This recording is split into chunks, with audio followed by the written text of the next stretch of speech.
Thank you for joining us and finding out in the world of video games. And we've observed it many, many times over the years. The game in a series that inevitably lets all of the fans of a franchise completely down. Mass Effect, as an example, was a beloved trilogy of games that captured the hearts and imaginations of gamers worldwide.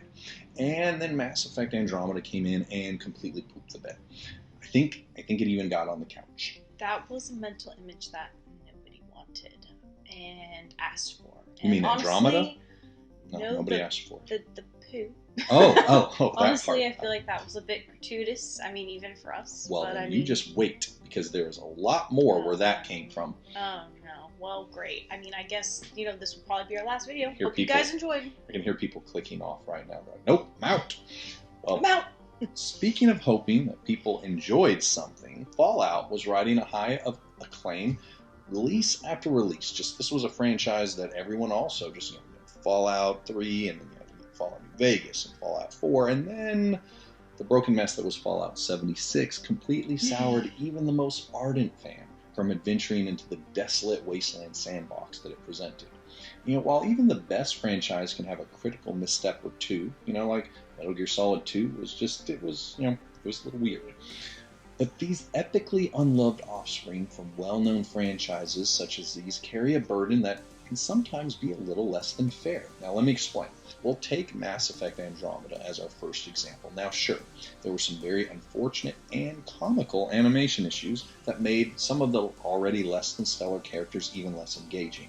But if I'm going to be honest, if this game had nothing to do with Mass Effect and was not released by an acclaimed developer such as BioWare, it would not have received anywhere near the hate and the backlash that was heaped upon it. There were such impossibly high hopes for it to live up to that a letdown was inevitable.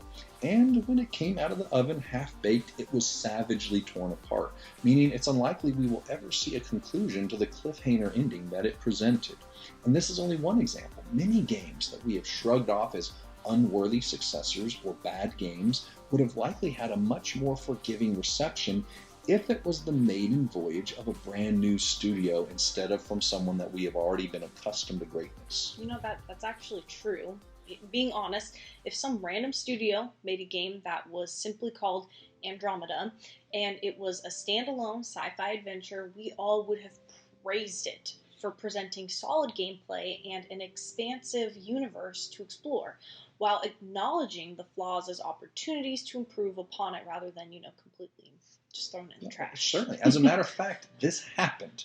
That game was called No Man's Sky.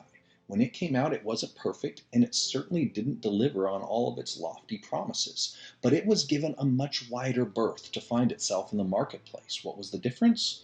Well, No Man's Sky was the first major game release from developer Hello Games.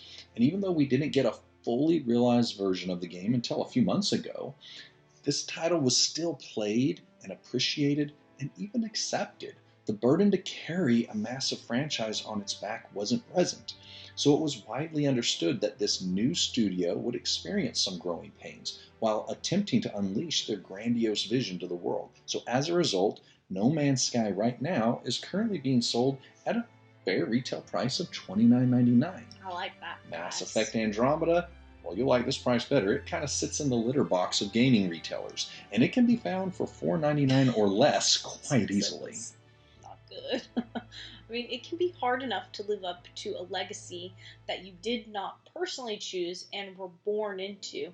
And when the world around us expects us to successfully fill the shoes of inherited expectations, that just kind of, adds the pressure. And there is an exceptionally relatable biblical figure that you may or may not be familiar with who experienced this exact dilemma. And honestly, he fell into the trap that many of us do.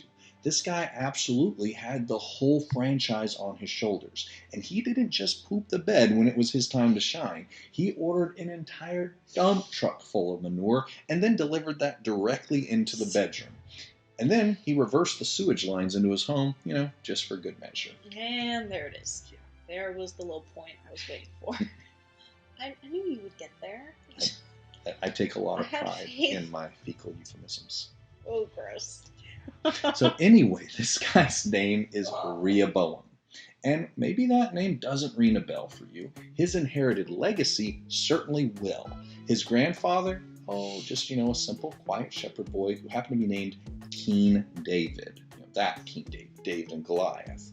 And his father, just the guy who happened to be the wisest, richest, most powerful king who has ever lived, King Solomon. So here's two of the most iconic figures in biblical history who are his father and his grandfather. The royal lineage of the throne itself, and don't forget, this also happens to be the line that leads to the eventual birth of the savior of the human race, Jesus Christ himself. Jesus. That's a lot of expectations to be born into. So let's take a look in 1 Kings 12 on how Rehoboam handled this. So 1 Kings 12, Jeroboam, it's another Boam, and the whole assembly of Israel came and spoke to Rehoboam, saying, your father, meaning Solomon, had made our yoke heavy. Now, you lighten the burdensome service of your father and the heavy yoke he put on us, and we will serve you. And then he said to him, all right, well, leave me alone for 3 days and come back to me, and I'll give you my response. So here we have Rehoboam, the new king of Israel, tasked with handling his first major speech to the people. Solomon was a tough act to follow, okay, and it would take a strong leader to keep the people together after his death. Clearly, Rehoboam didn't inherit the wisdom of his father, unfortunately, so he did what most of us would do when we are in over our heads, and he looked for advice. So, in continuing in 1 Kings 12, verses 6 and 7, Rehoboam first consulted with the elders and the advisors who had worked for Solomon. And he said, well, what do you think I should say?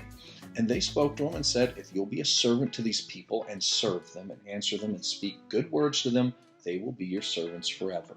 So it sounds like pretty good advice. These guys had served King Solomon. Right. They kind of read the room. They had a pretty good grip on the situation.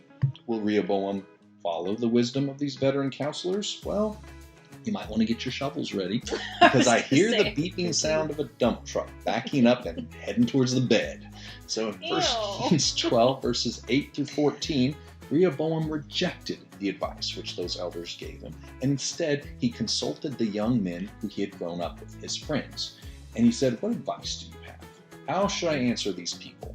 And his friends said, this is how you should speak to them. Your father made our yoke heavy, make it lighter on us. That's what they want. Say this, my little finger will be thicker than my father's waist. When my father put a heavy yoke on you, I will put a heavier one. My father, he beat you with whips. I will beat you with scourges. So Jeroboam and all the people came. Rehoboam, he was ready for his speech. He neglected to use the advice that the elders gave him, and instead told the people that he was going to make their burden even heavier, and that he was going to beat them much, much worse than their father had ever dreamed. No. So yeah, that happened, and the reaction was not great. I'm not really sure, what he was expecting to happen there. But I think we can all agree that as, opening speeches go, that one was horrible. That'd be But one of the before worst. we start judging Rehoboam, we may want to look in the mirror first. Well, sure. And obviously he's on a pretty grand stage here, but I'll say, I know there are many times in my life that instead of turning to God in prayer, opening up my Bible, or maybe consulting with people who would have the wisdom that I need, instead, I jumped into a text message thread or a phone call with a friend to ask what they thought about my situation. And once I received enough opinions to validate my already very terrible ideas, more often than not, I acted on those impulses instead of availing myself of the wisdom of the eternal. And it's not my friend's fault. They're probably just trying to be supportive and doing the best they can to provide advice based on the very limited view I gave them of my situation. Information that they received from me that was probably already skewed by my perspective in the first place. Rehoboam fell into the exact same trap that all of us have at some point or another, and he paid a heavy price for it. The kingdom was split in two, with 10 of the tribes of Israel following Jeroboam, and only 2 tribes remaining loyal to the David line, and sticking with Rehoboam as their king. I would say that's probably a tough first day. Yeah, on the job. It's not a great way to start. So maybe can you relate to that level of bed poopery? Well, maybe Bed not with poopery? these. I just made that one up. Maybe not Yes. with this high of stakes, but if we're being honest with ourselves, I'm confident we have all been there. A combination of high expectations, a lack of preparation, and allowing the wrong voices into our heads all combine into one massive mistake that is not going to wash out of those sheets despite all of our best efforts and all of the OxyClean detergent we can get our hands on. The question is not if we have experienced this, it's what do we do once we have done this? As believers in Christ, we have the largest sandals to fill on this planet. We are literally naming ourselves as followers of the one and only Jesus Christ. And there's some pretty massive expectations that go with that. Everyone that we interact with is watching us through these glass walls to see if we can live up to that pedigree. And when we fail, it doesn't just damage our testimony, it can stain their perspective of Christ himself. So, what do we do? We're still flawed humans who will still make mistakes.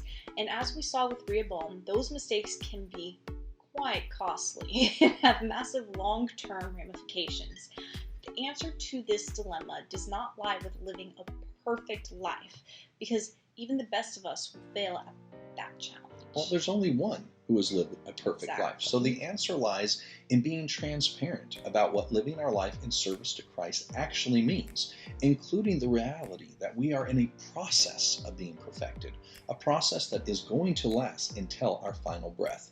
As we see from Paul in his letter to the believers in Philippi in chapter 1, verse 6, being confident of this very thing, that he who has begun a good work in you will complete it until the day of Jesus Christ.